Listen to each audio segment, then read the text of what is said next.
welcome to our Sunday Inside Texas live show. My guy Evan Beef is here. He's been busy today. He's been driving, he's been taking notes, he's been writing articles, and now we got him here on Inside Texas Live. So, Evan, appreciate you being here. And guys, thanks for being here as well. Make sure you throw a like on the video. And real quick, before Evan and I get into everything that Steve Sarkisian said today, go ahead and hop over to Inside Texas. Take advantage of that $1 flash sale. Get half off of a year subscription once that $1 week runs out. Come join the guys at IT, and you'll be able to read all those fine works of Evan. Evan, how was the press conference, man? What was Sark's vibe? You know, you sense some confidence. Let's just one thing at a time, of course. But I'll let you pick first. What's the first big topic or name rather? That Sark had to talk about today. Yeah, it was good. It was fun. It was lively. It was light. He spent a little bit talking with Jeff Traylor before we even got on, which some people have already seen on my Twitter. But Traylor was about 6 minutes late, so it pushed Sark back a little bit, which is pretty funny. But I think the first thing that a lot of Texas fans, like the first piece of news is on their mind, is the Cole Hudson lawsuit, the situation. For those who don't know, Texas guard Cole Hudson was not drafted in the NFL draft after 4 years playing at Texas, did go through Brown's minicamp, and is now filing a lawsuit in Travis County clerk's office to say, hey, with 5 for 5 coming in, it's unfair. It's not rightful for these players who could have used this 5 for 5 these past few years, who aren't eligible, even though they just graduated, to earn more NIL money, get more opportunities, get another chance to be drafted in the NFL, what have you. And Sark made it clear that, they're monitoring what Cole Hudson's situation is and how that's going to work, and pointed out that, there's been years and years of piggybacking of lawsuits. How one lawsuit leads to another, leads to another, leads to a different situation with each player. So it's hard to really tell what's going on with Cole. From what it seems, I don't think Texas is the catalyst in what's going on with the Cole Hudson lawsuit. I think this is more of the Hudson side of things going, you know what, like we'd like to play more college football. And, there's some merit to it, right? Like it is very arbitrary that the NCAA said, we're implementing this rule. It cannot work with the guys who just graduated. And they have a case with what's going on in college sports, football, basketball, baseball for the past few years. Like, why not allow us to come in and just get this one extra year of eligibility, as Chris Bennett's pointing out in the chat, which I was just going to get to. And Jordan Pope, another Texas player, point guard for the basketball team, is also suing. And a lot of the grounds for a lot of these players is just, why can't we be included? Like, does it change anything if our group is included? I know we've graduated. All these other players have graduated who are playing 5th and 6th years. So why can't we be grandfathered in? And there's some merit to it. And I wonder if, because there's so many people, making these claims in so many cases, that the NCAA will eventually go, you know what, we don't want to deal with this. What if we just give everyone that 5th year who would have been given the 5th year if they were just 1 year younger in their eligibility? And, Hudson played as a freshman at Texas, never was a true starter until last year. But, that was someone who, could have gotten that 5th year, didn't ever redshirt. So we'll see where that goes. He did touch on it, though, and that was just something interesting that we heard. Yeah, again, maybe it is more of the Hudsons, and I don't blame them. You know what I mean? Like, they deserve it. There's no wrong in my book where they don't deserve to be it. Now, again, it's going to set the precedent where, you've obviously got Jordan Pope doing it as well. You're going to have players at other schools that may have already done this, or, more fall in line. So it always unique in college football, or unique times in college football. But, what would Cole Hudson, if, he does return, do you feel like Texas would, happily take Cole Hudson in return? And then, like, how much does he help this team? It's a guy that we saw at left guard last year, so you don't expect him to start at left guard this year. Just a depth piece. Like, what are your thoughts on the whole thing, Bob? That's a great way to put it, Cord. That segues into a little bit of the next guy we want to talk about. But, I don't think Hudson would be the starting left guard. And I think Connor Robertson's shown that he can play center at the level of Hudson or better, and was, has that year of eligibility that allowed him to play throughout the spring. So I don't think he would start anywhere, Hudson. Texas would gladly take more O-line depth. Every team in the country would gladly take more O-line depth. And I don't believe he'd be able to enter the transfer portal or try to go to another school if he were to do so. So he'd probably just kind of be your left guard center swing backup, which, I wouldn't say no to. I mean, Hudson didn't have a great year last year, but he's at least played 4 years of college football. There's not a lot of guys on the roster that can say they've done that. But really, I do think this left guard spot's going to end up being Lawrence Seymour's. And, Seymour's a guy that I specifically asked Sark about, like, hey, since we last talked to you, which was either in Houston at a convention a few months ago or just back in the spring, we've seen some new players come to campus, and that being Nick Robertson and Lawrence Seymour. And I believe maybe one more of the kind of late transfer portal players they've added. But Seymour's obviously the name for people. And how's he progressing? What's it like coming in as a summer transfer in this current day and age. And positives all around from Sark. Says he's going well. Did kind of joke that you can just never know with an offensive lineman when these guys right now are just playing in underwear. Like they're not actually having pads on. There's no physicality. It's just conditioning. It's weight training. It's things of that nature. So what's good, and the thing that I pointed out on Twitter is that he said that Seymour's body's already changed, which means that Seymour was doing the right things in the spring when he was at Western Kentucky to not be super far behind you. He didn't know exactly what the plan would be for his body when coming to Texas. And of course, the Texas strength and conditioning staff is going to make sure he's able to play guard in the SEC. But what that exactly looked like, he might not have known in the spring when he was just finishing up classes at Western Kentucky. So it shows that he didn't show up out of shape, and it shows that he's been able to come in and actually put his head down and do what he can do before he can actually play real football to earn that starting left guard spot. And, that is not a spot that is assured to him. I think he will end up being the starting left guard, but Jaden Chapman played there all throughout the spring, and he's, I believe, entering his fourth year. Dylan Sikorsky added from Oregon State. Andre Kojo, don't take his name out of the ring. He's finally recovered from that injury, fully been through the ringer of that bad and long-term recovery that has to happen when you do tear things in your leg at that position. So he can play left guard, and I wonder if he's going to be someone that's really pushing in the fall for that. But I do think Seymour's going to end up winning that job, and that's a good thing. That's exactly what Texas fans wanted to hear, and start kind of giving you finally some words of encouragement about kind of the last position we don't know much about on the Texas roster. That's well said, man. And again, if we are serviceable at left guard, the offensive line should be pretty good, right? You know what I mean? Like, Yeah. Again, we thought we might have had options going into last year. Turns out you didn't really have options. I feel much better about the options that Texas has going into 2026. I think that the reviews on Sikorsky, I think he's looked great, looked well so far. He's working hard, doing the right things, and it's good to hear that Lawrence Seymour is the same way as also. And so if he ends up as a starting left guard, it's because he went out and earned the spot. I definitely agree with you that it's not guaranteed to him. This O-line, man, and again, it needed options like this. They had to turn over rocks and find what was there. And you go out to Oregon State, you go to Western Kentucky, and then you've got guys that you've brought up and have been part of the program who have become options too. So, I mean, definitely feels, we're at a much more positive point, this season. We're going into last season and fall camp or summer camp with that offensive line in particular. All right, Evan, who are we talking about next? What you got for me? Well, I just think one last point on Seymour is that I think people forgot that he was an All-American on FWAA's second team list. Like this is not some just random G5 guy that Texas is hoping can hit. Like this is proven production. Did really well against LSU early in the season last year when LSU was still a team to care about at that point in time. I think they'd already beaten Clemson at that point or something of that nature. So Seymour's a guy that I would be very excited about if he does earn that spot, because I think him earning it proves that he's that level of player. But the name that ended off the conference and is getting a lot of interaction right now and just throughout Texas buzz is Jermaine Bishop, and that's one of the biggest names in this class. I think you could argue outside of DFL, like the biggest name, maybe Tyler Atkinson, of who came into campus and who people are really excited for playing in year one. And, we talked about in the spring how Bishop was playing wide receiver and did really well. We've heard about how he kind of ascended up to maybe that wide receiver 4, first guy off the bench position there. And then as we report on Inside Texas, in the summer, he was working with the CB room. And now that wasn't field play, right? Like they're not actually going out and practicing, but that means he was in their meeting rooms. That means he was lifting weights with that group. He was working really closely with Mark Orfe and the rest of that positional group, whether it be Samari Matthews, a fellow freshman, or even veterans like Warren Roberson, Bo Masco, whoever you may be. So that was the thing we were looking at. Like, what is Jermaine Bishop going to be doing this year? How is he actually going to play for this Texas roster? Is he going to be playing both? And Sark confirmed that, he's very talented. They love his leadership. But at the end of the day, this guy's going to play wide receiver at Texas this next year. And that's what's going to happen in the fall. I think as soon as August rolls around, he's going to be playing with the wide receivers, taking his reps there, taking actual practice snaps there. And I kind of talked about it on Twitter. I don't think there's a lot of harm in what he's done, right? Like if this is the kind of guy that they've built him up to be, which is ultimate character evaluation win, like someone who's just going to be a very smart, cerebral football player, and he pointed out like a leader already in this freshman class, then he can maybe withstand the chance of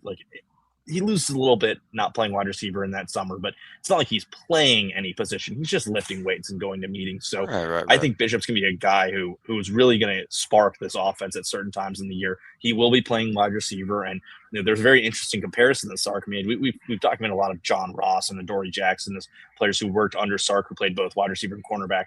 You guys know that Devontae Smith, when he won the Heisman Trophy, was playing cornerback reps in practice, like the first part of the scout team reps. He was the emergency cornerback for Alabama in 2020 when he was about to go and have one of the best wide receiver seasons we've ever seen, at least the best in my lifetime, I think. So that's just a comparison he threw out today, kind of unprompted. Like, this is kind of what we did with Devontae Smith. It's not something we've never done. Like, he and Jeff Banks and whoever else in the staff is familiar with those Alabama days. Like, they've gone about this process before. They know what they're doing with a wide receiver / cornerback.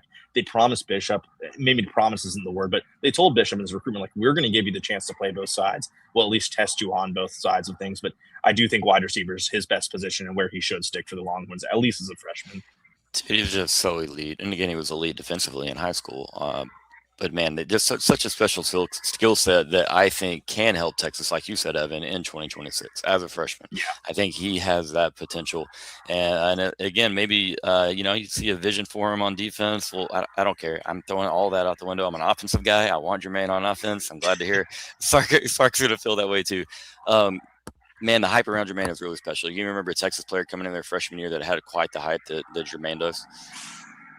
At least at wide receiver, I think it's surpassing what Wingo or John Tate Cook had. It's probably Worthy, really. And that was back in a time when Worthy wasn't, like, or at least Texas specifically, there just wasn't as much hype around it. It was Sark's first year, but we knew Worthy was going to be the starting wide receiver. And I think there was a lot of hope that he would be really good year one. But, even with how advanced this roster has become since then, like, it feels like Bishop is getting that same amount of buzz, even though he's not a starter. And I will say that Sark did point out, like, in an emergency, Bishop could play quarterback. Excuse me. Like, if they were down like 2 players in that room and they needed to play dime packages, I wonder if in that practice week they'd say, hey, Jermaine, like, you ready to play 5 snaps on the defensive side of the ball?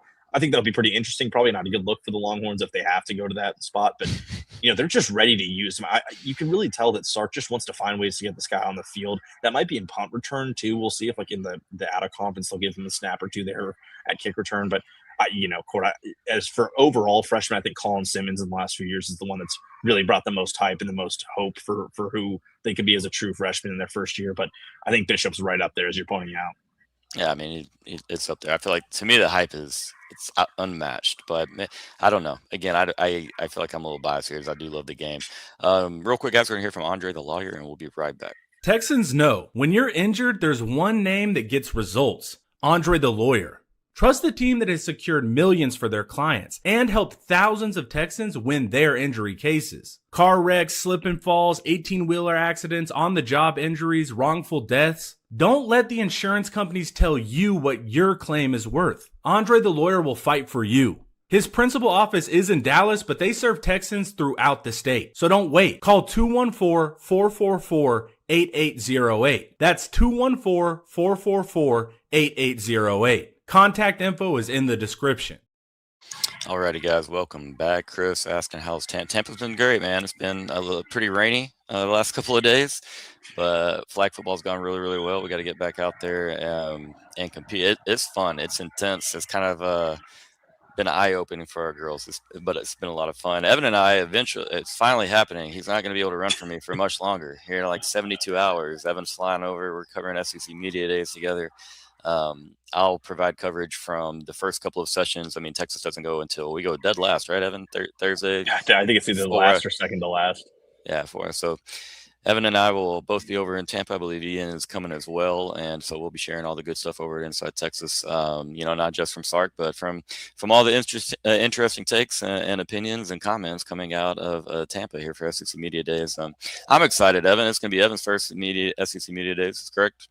Mine first as well. Didn't go last year, unfortunately. Yeah, I mean, it happened. I mean, you were waiting on me, Evan. I get it, man. Yeah. I appreciate it mostly, but anything from Sark's presser that really stood out to you outside of the fact, we covered Lawrence Seymour a little bit, obviously. We covered Cole Hudson, talked a little bit about 5 for 5, and of course, super stud Jermaine Bishop. Any other bullet points that you got ready to talk about? Yeah, I think one interesting question. One of the reporters from one of these the Texas, I think it might have been Dave Campbell's or one of these Texas sites, is they were asking a lot of running backs to some of the coaches, and I heard Coach Traylor's press conference and Phil Longo and another high school coach, the DeSoto head coach. Just how has running back play changed over the past decade and plus, and is the workhorse running back dead? Is that just not something you're going to see in college football anymore? And it was a pretty good question to ask to Sark, because this is someone who not only brought in one running back who was pretty high profile, but 2 in the transfer portal. I mean, 2 of the top 5 guys. And Sark just kind of noted and had a really long and interesting response about how these days there's so many different specific reasons why you just don't have these bell cow backs. In the era of agents and NIL and things like that, they're a little more savvy about, you can't have this wear and tear of how you play running back in college the way that maybe Jonathan Taylor, you go back further, Leonard Fournette, Christian McCaffrey, these guys that were playing from their very start at their schools and were getting over 250 carries every year, it felt like. And that's just with an agent who knows the value of a player and NIL money and knowing that the goal is the NFL, where your track life is maybe 5 years maximum if you've had the ball too much in college.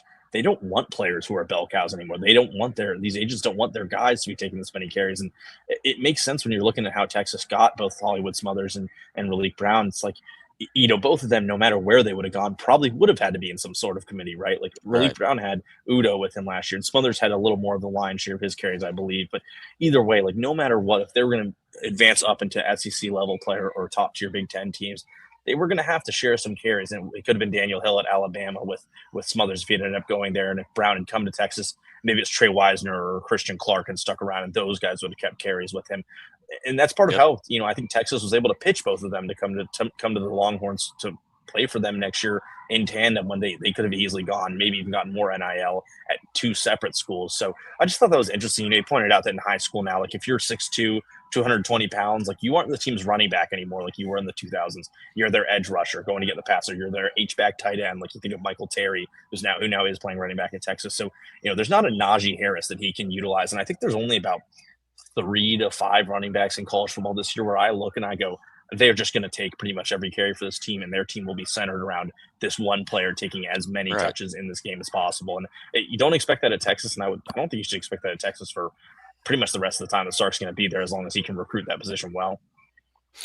As well said, man. Again, an NFL running back has a short shelf life, and it's a lot shorter if they've taken a beating throughout college, if they've taken a beating throughout high school.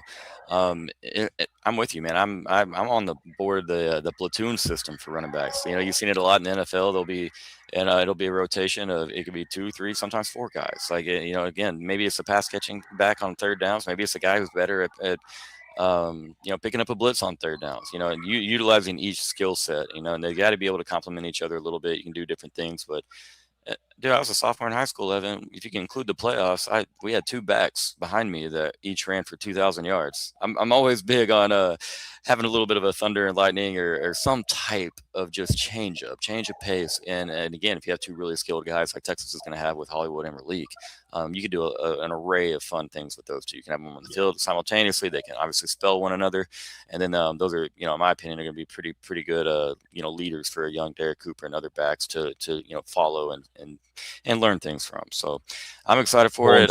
Sit here with me for 1 second as I was trying to pull up the stats, but I believe part of it with Derek Cooper is I'm trying to get his total touches in high school. But Cooper carried the ball a lot in his last 2 years. 165 carries in 14 games as a senior, and then 124 the year before that. So that was a guy who is coming to Texas with a good bit of wear and tear already from his high school career. And let's say they do get Landon Williams Callis. I mean, that guy's the epitome of taking a lot of touches in high school. So that's just, Sark is going to pitch this to these running backs. Like, hey, like listen to these NIL agents and these NFL people will tell you, like, they don't want you to take so many touches as a true freshman. You don't need to, because eventually if you play in your sophomore and junior years, you're going to be an NFL product no matter what.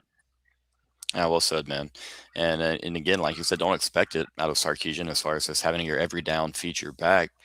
Look at the next class and who Texas is after. You got Noah Roberts and trying to pair him with Landon Williams Collis. Just kind of backing up what you said there, Evan. But anything else? Any other tidbits? I like the running back thing a lot. I almost missed that one.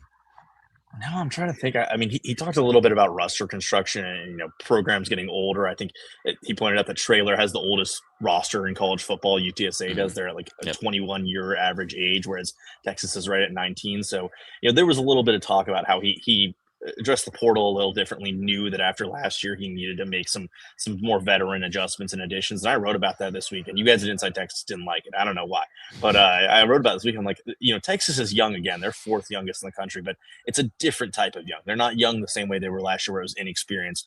They have an experienced team now. The only true sophomores who are going to be playing for them are Grayson Littleton, who started last year, Cade Phillips, Nick Townsend, and Lance Jackson, who are all, and Townsend might not even start. Those guys are all players who played already for Texas. So it's Yeah. not like when they were putting into second-year wide receivers, one of which rarely played at all, not a first-year starting quarterback, not new starters on the O-line. Like, it's different this year. And so he added, 47 new players to this roster. And, some of them were true freshmen. Some of them were veteran type of players to come in. But also there was a mix of like, let's add a few more guys this year from like the G5 ranks or lower P4 or P2 who have already played some snaps but have a lot of eligibility left. I think Yep. Sikorsky, who we pointed out before, is a perfect example of that. Like, a lot of development left to go for him, but he did play at Oregon State and has earned some reps. And that's someone who maybe next year is going to get a lot of chances to start for the Longhorns. That's well said, man. Again, you have to have a little bit of, experience. You got to have a little bit of maturity. And I'm not saying calling young guys immature, but you know what I mean. Guys that have been through the fire, guys that have done it and know what it takes. And it's great if you can add some of those guys, and they're part of like your leadership core essentially. And you just add, togetherness, continuity, all that. So I think it's important to bring older guys and veterans in. I didn't realize it was UTSA that has the oldest group in the country, though. Yeah. What was Indiana's was slightly over 22 last year? What was? Yeah, I think they were in that area. Again, this is part of the COVID, the post-COVID, and all the extra years of eligibility and all that. So you probably won't see anything like that again. I don't know. I guess with 5 for 5, I guess it's possible. But I was still a little bit surprised with all the additions that Texas made that we were still just over 19 for hours. I mean, again, I don't think it's super relevant, but you go look at what Indiana did last year, and the older guys that have played a lot, guys that have had experience in a lot of different places. But man, he put it all together, dude. And so we'll see. I'm excited about this group for Texas, man. Again, knowing that Lawrence Seymour is doing the right things, working the right way, and earning that spot. And again, not that he's won it, but working to earn that spot. And then again, knowing that Jermaine's going to play on offense, again, I kind of felt like that was always going to be the case. I didn't know the tidbit on Devontae Smith, spending a little bit of time being an emergency corner. But I'd love to hear who's going to be on offense. Evan, that's going to be it, buddy. I really appreciate it, man. Guys, before you hop off, make sure if you're not subscribed to Inside Texas, you get subscribed, and you can do it for just $1. Take advantage of that deal. We always got deals, man, so go take advantage. But appreciate it, Evan. Appreciate all you guys watching. Throw a like on the video. I'll be back on here tomorrow, I believe. Evan, if you want to come a day or two early to Tampa, man, I got 2 beds in here. You can come. I'll check with Delta, see what they're thinking. Man, talk to Delta, man. It's always those airlines. But again, thanks for watching, guys. Everyone have a blessed Sunday, and we'll see you next time on Inside Texas.